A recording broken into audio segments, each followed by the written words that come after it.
Le 7-10 Listen anywhere. وحده من سوريا. sur France Inter. Géopolitique, bonjour Pierre Aski. Bonjour Nicolas. Pierre, vous vous demandez comment peut s'arrêter la guerre à Gaza.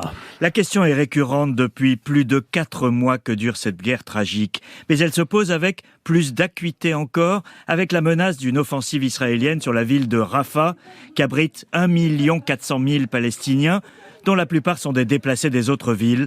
Ils n'ont nulle part ailleurs où aller. Une date butoir concentre désormais l'attention.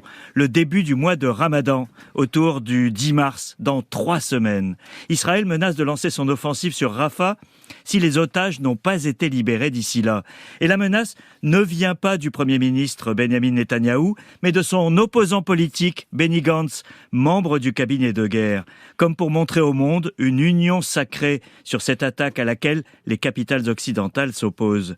Au même moment, les négociations du Caire entre d'un côté le Qatar et l'Égypte, médiateurs avec le Hamas, et de l'autre Israël et les États-Unis, sont dans l'impasse. L'idée d'une trêve qui permettrait d'échanger otages contre prisonniers et de faire entrer plus d'aide humanitaire s'éloigne. Il ne reste donc que la guerre. Et pourquoi, Pierre, cette date du Ramadan est-elle importante ? Le mois de Ramadan est une période de forte intensité religieuse dans le monde musulman et beaucoup espèrent que la guerre aura pris fin avant son démarrage. En menaçant au contraire de lancer son offensive à cette date, Israël montre que sa détermination n'a pas faibli depuis le massacre du 7 octobre, malgré les pressions internationales.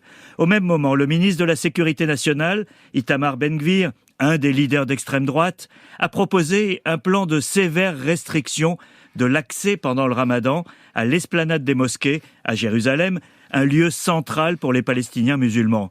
Il n'a pas été totalement suivi, notamment pour les Palestiniens d'Israël, qui ont des droits en tant que citoyens de l'État hébreu, contrairement aux habitants des territoires occupés. Mais tout le monde s'attend visiblement à ce que le Ramadan soit un moment décisif, dans un climat de confrontation sans limite. Alors, qu'est-ce qui peut interrompre cette guerre ? Il n'y a que 2 manières d'arrêter les combats, Nicolas. Soit parce qu'Israël estime avoir atteint ses objectifs et peut proclamer une victoire à sa population, ce qui n'est pas le cas jusqu'ici. Soit parce que les pressions internationales se seront véritablement fait sentir, et là non plus, ce n'est pas le cas. La situation est pourtant critique, avec plus de 29 000 morts et des dizaines de milliers de blessés selon les chiffres du Hamas, qui ne sont pas démentis par les humanitaires. Avec aussi un effondrement du système de santé, y compris ces derniers jours, avec l'attaque du complexe médical Nasser, où Israël dit avoir capturé des combattants du Hamas. Restent donc les pressions internationales. On entend des positions occidentales exprimées de manière plus forte contre une attaque de Rafah ou pour un cessez-le-feu, et même la menace de reconnaissance de l'État de Palestine, qui n'est plus un tabou, disait Emmanuel Macron il y a 3 jours. Mais rien ne se passe. Le compte à rebours vers le début du Ramadan est lancé. Un compte à rebours vers l'inconnu.